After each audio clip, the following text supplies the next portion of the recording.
स्वागत है आप सबका एक बार फिर से न्यूज पर न्यूज सेगमेंट में। आज आपकी मुलाकात कराने जा रहे हैं हम पब्लिक सेक्टर एंटरप्राइजेज में देश की दिग्गज कंपनी बीईएमएल से। 1964 में इस कंपनी की हुई थी शुरुआत और रक्षा मंत्रालय के अंतर्गत आती है ये कंपनी। एशिया में अर्थ मूविंग इक्विपमेंट बनाने में ये सबसे बड़ी कंपनियों में से एक है और साथ ही सेना के लिए अर्थ मूविंग इक्विपमेंट के अलावा बख्तरबंद गाड़ियाँ, आर्टिलरी गन जैसे प्रोडक्ट्स भी बनाती है, रेलवे कोचेज, वैगन्स बनाती है और देश के बढ़ते हुए रेल नेटवर्क में भी बीएमएल का बड़ा योगदान है। रविवार को रिजल्ट आए थे इस कंपनी के, आपके सामने एक बार रिजल्ट दोहरा दूं। आय 9% बढ़कर आई, 1514 करोड़ का आंकड़ा पहुंचा है। कामकाजी मुनाफा 29% बढ़कर 370 करोड़ पर। मार्जिन में रही अच्छी खासी मजबूती, 24.5% पर मार्जिन पहुंचे। काफी जबरदस्त उछाल आया है मुनाफे में भी 63% का 257 करोड़ पर पहुंचा है ये आंकड़ा। आइए आपकी मुलाकात करवाई जाए कंपनी के चेयरमैन और मैनेजिंग डायरेक्टर शांतनु रॉय साहब हमारे साथ कार्यक्रम में हो रहे हैं शामिल। रॉय साहब ने एनआईटी रायपुर से इलेक्ट्रिकल इंजीनियरिंग में ग्रेजुएशन की है। फाइनेंशियल मैनेजमेंट में आपने एमबीए की डिग्री भी हासिल की है। कैपिटल गुड्स सेक्टर का 32 साल से ज़्यादा लंबा गहरा अनुभव रॉय साहब का है। रॉय साहब बहुत बहुत स्वागत है सर, नमस्कार। जी बिजनेस को समय देने के लिए आपका बहुत बहुत धन्यवाद। 1964 में आपकी कंपनी की स्थापना हुई, तो मैं ये पढ़ रहा था, अभी पढ़ते पढ़ते मुझे ऐसा लगा कि तो फिर इस हिसाब से तो 2024 में आपकी कंपनी को 60 साल पूरे हो चुके हैं। नमस्कार अनिल जी, बिल्कुल। अरे वाह, 11 मई 2024 को हमने 60 वर्ष पूरे किए। 11 मई अभी मतलब? जी जी। अरे वाह, और क्या! 11 मई के अगले दिन हमने बोर्ड मीटिंग करके ये रिजल्ट आपके सामने रखा है। अरे सर, सबसे पहले तो आपको 60 वर्ष पूरे करने के लिए और देश की सेवा करने के लिए बहुत बहुत बधाई, कॉम्प्लीमेंट्स, क्योंकि जो काम आप कर रहे हैं देश के इंफ्रास्ट्रक्चर में और देश के डिफेंस के लिए बहुत इंपॉर्टेंट है, तो हमारे कॉम्प्लीमेंट्स। और अब आइए, रिजल्ट भी आपके जबरदस्त रहे हैं सर, बताएं इस तिमाही में क्या खास बातें रही है। सबसे पहले तो बहुत बहुत धन्यवाद अनिल जी, आपकी बधाई के लिए। जो पिछला तिमाही गया है उसमें सबसे जो खास बात रही है कि हमारा प्रॉफिट, पीएटी, हमारा जो EBITDA है बहुत ऊपर गया।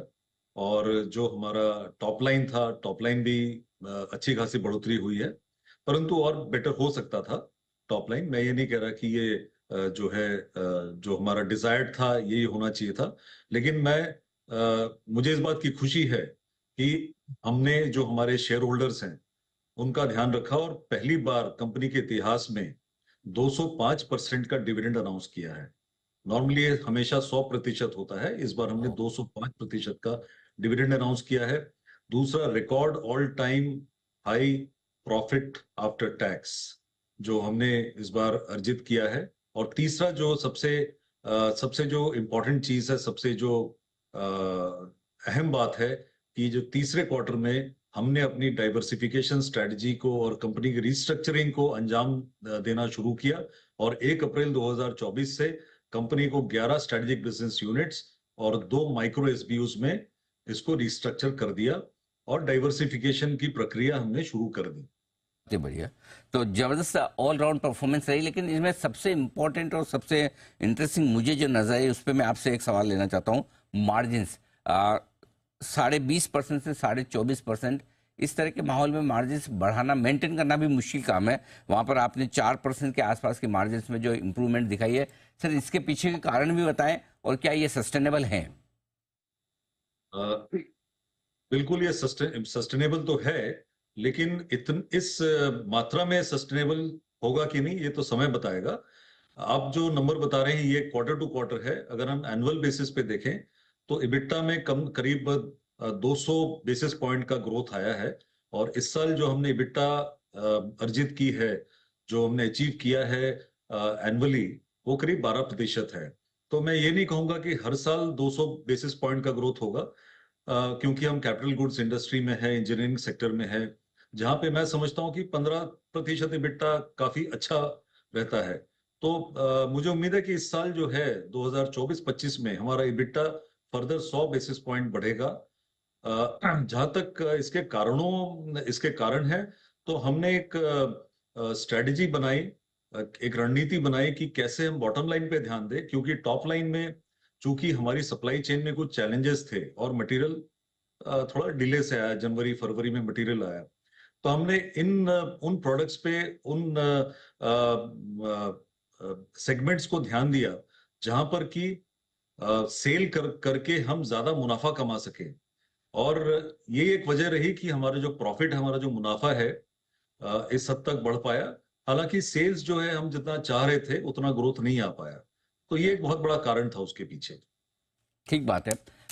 ऑर्डर बुक के बारे में बताएं सर, अपडेट दें। इस तिमाही में कितने नए ऑर्डर्स आए और टोटल मिलाकर अभी ऑर्डर बुक कितनी है, कितने समय में आप पूरा करेंगे इसे? जो टोटल ऑर्डर बुक है वो करीब 11,800 करोड़ का है, जिसमें कि करीब 3,000 साढ़े 3,000 करोड़ का ऑर्डर इस वर्ष में हम एग्जीक्यूट कर देंगे। पिछले तिमाही में जो ऑर्डर्स आए हैं मेनली आपके माइनिंग से आए हैं और डिफेंस से आए हैं। हालांकि रेल मेट्रो से जो ऑर्डर्स हम लोग एक्सपेक्ट कर रहे थे मार्च के क्वार्टर में, वो सारे ही करीब 3,000 करोड़ के ऑर्डर्स, 3,000 करोड़ के जो टेंडर्स थे उनको पुश कर दिया गया बियॉन्ड मार्च। पर मुझे उम्मीद है कि जून जुलाई से लेके सितंबर के बीच में ये सारे ऑर्डर फ्रक्टिफाई कर जाएंगे। ओके। और जहां तक इस वर्ष के ऑर्डर का सवाल है, तो मैं आपको अपॉर्चुनिटी साइज बता सकता हूं। डिफेंस में जो अपॉर्चुनिटी साइज मुझे दिख रही है, जिस सेगमेंट्स में हम लोग काम कर रहे हैं और जिसमें हमारी अच्छी खासी स्ट्रेंथ है, कैपेबिलिटी है, उसमें करीब 6,000 करोड़ का अपॉर्चुनिटी साइज है। रेल एंड मेट्रो में जो अपॉर्चुनिटी साइज है करीब 58,000 करोड़ का अपॉर्चुनिटी साइज है 2024-25 के लिए। एवं माइनिंग में करीब 3,000 करोड़ का अपॉर्चुनिटी साइज है।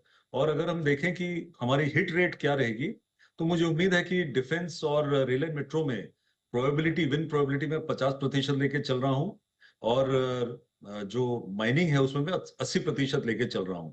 तो अगर इस तरह से जो हमने इन्विसाज किया है ये अगर हो जाता है, तो 2024-25 का जो वर्ष रहेगा इसमें हम 20,000 से लेकर 30,000 करोड़ के ऑर्डर बुक की उम्मीद कर सकते हैं। ओहो, 20 से 30 हजार करोड़ तक के ऑर्डर्स की आप उम्मीद करके चल सकते हैं। ये बड़े डेवलपमेंट आपके लिए आने वाले समय में हो सकते हैं। ये इंटरेस्टिंग चीज है।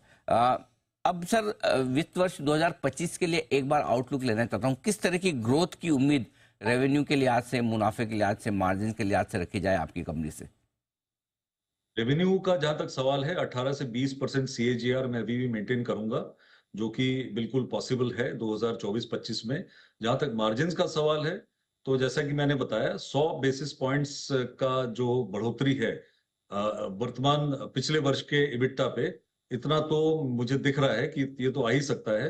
उसके ऊपर अगर हमने अपना रेवेन्यू ग्रोथ जो है फर्दर अगर ज्यादा रखा, अगर बढ़ा पाए, तो हो सकता है ये जो इबिट्टा है ये भी फर्दर बढ़ेगा। परफेक्ट। तो ये आपके लिए पूरा का पूरा आउटलुक है। शांतनु रॉय साहब, बहुत बहुत धन्यवाद। और देखिए, आपकी बात सुनकर बाजार का कॉन्फिडेंस और बढ़ता हुआ दिख रहा है। स्टॉक अब 8-9% ऊपर है इन नंबर्स के बाद, जबकि नंबर संडे को आए हैं। संडे के बाद कल का ट्रेडिंग सेशन हो चुका है। लेकिन ये कमाल है कि मैनेजमेंट की बात करने का डे हाई पर 300 रुपए का बड़ा उछाल BML में देखने को मिल रहा है। सर, एक बार फिर से आपको 60 वर्ष पूरा करने पर बहुत बहुत बधाई और एक बार शुभकामनाएं, और इन अच्छे नतीजों के लिए भी आपको बहुत बहुत बधाई सर। थैंक यू सो बहुत मच। बहुत बहुत बहुत धन्यवाद। धन्यवाद शांतनु रॉय साहब।